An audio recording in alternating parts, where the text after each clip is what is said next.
बेटी बेटा ला पढ़ावो लिखावो, शिक्षा जीवन के आधार हो।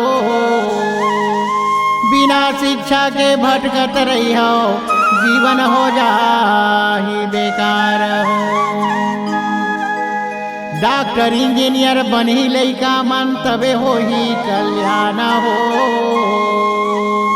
पूरा खानदान शिक्षित होते, शिक्षा बन जाते महान हो।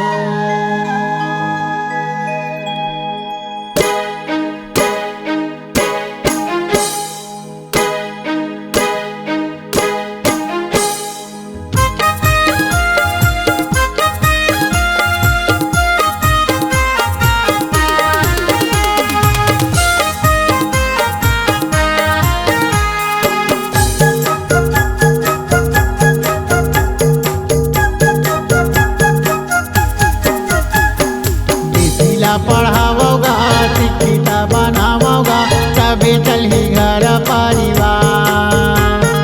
बेटीला पढ़ावोगा शिक्षित बनावोगा, तभी चली घर परिवार। बेटी मन शिक्षित रही घर परिवार माँ, बेटी मन शिक्षित रही घर परिवार माँ, सुखी रही घर संसार। बेटीला पढ़ावोगा शिक्षित बनावोगा, तभी चली घर परिवार।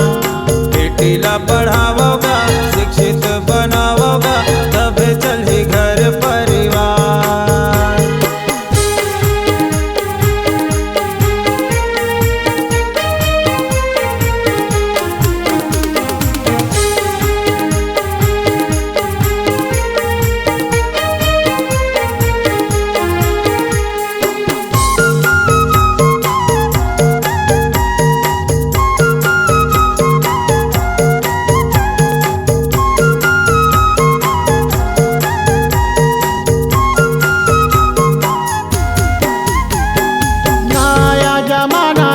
बेटीला पढ़ावो, बेटीला पढ़ावो।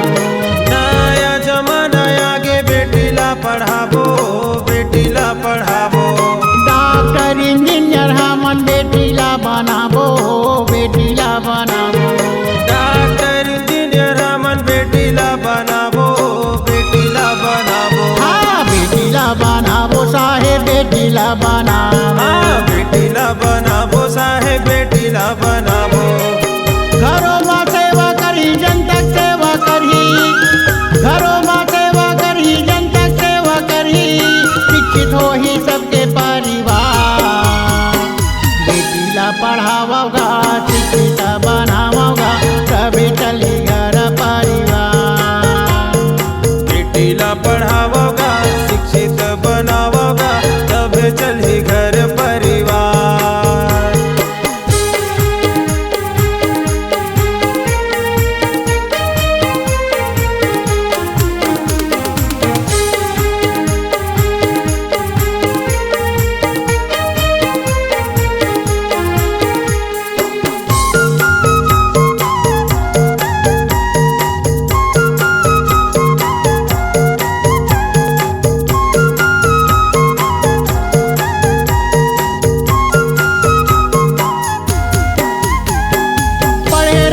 बेटी माँ नौकरी में जाही, नौकरी में जाही। पढ़े रही बेटी माँ नौकरी में जाही,